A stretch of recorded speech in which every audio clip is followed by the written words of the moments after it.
நண்பர்களே, ஒரு நிமிடம் யோசித்து பாருங்கள்.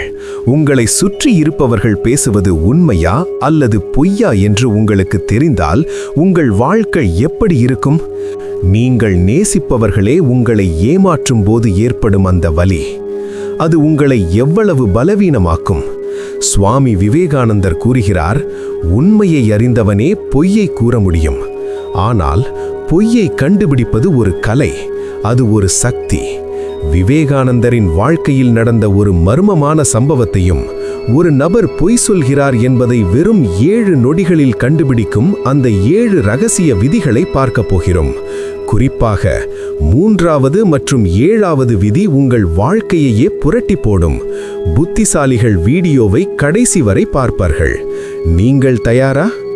ஒருமுறை விவேகானந்தரின் சீடர் ஒருவர் அவரிடம் வந்தார்.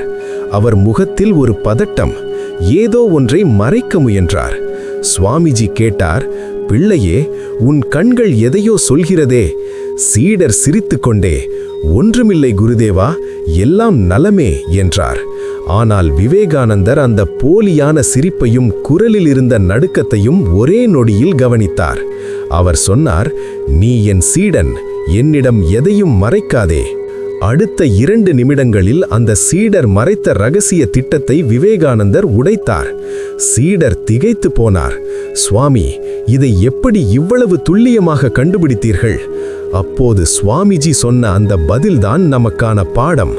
பொய்யை கண்டறிவது மாயமல்ல, அது கவனிப்பு, பொறுமை மற்றும் விவேகம். அப்போது சுவாமிஜி சொன்ன அந்த பதில்தான் நமக்கான பாடம்.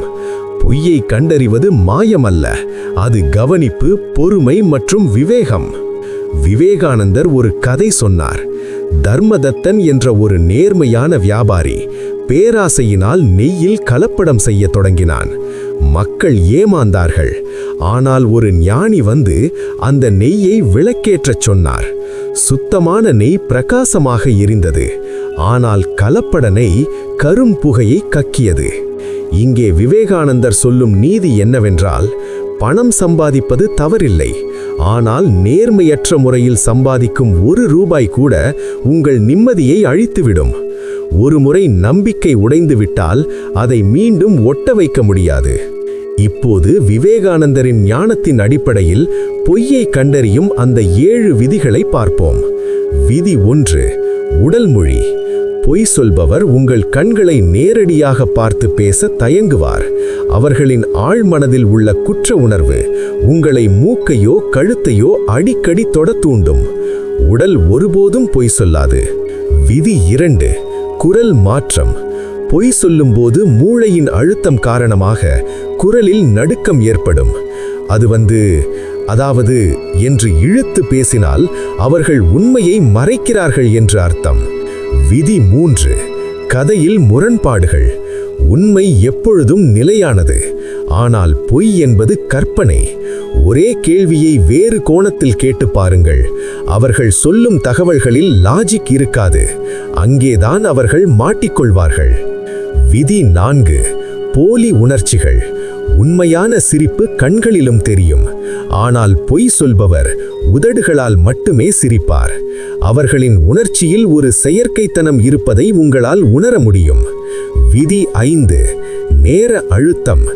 நேர்மையான கேள்விக்கு தாமதமான பதில் வருகிறது என்றால் அவர்கள் மூளை ஒரு புதிய கதையை தயார் செய்கிறது என்று தெரிந்து கொள்ளுங்கள். விதி 6, அதிகப்படியான தகவல். குற்ற உணர்வு உள்ளவர்கள் உங்களை நம்ப வைக்க தேவையற்ற பல தகவல்களை கூறுவார்கள். கேட்காத விவரங்களை கூறி உங்கள் கவனத்தை திசை திருப்புவதே இவர்களின் நோக்கம். விதி 7, உங்கள் உள்ளுணர்வு.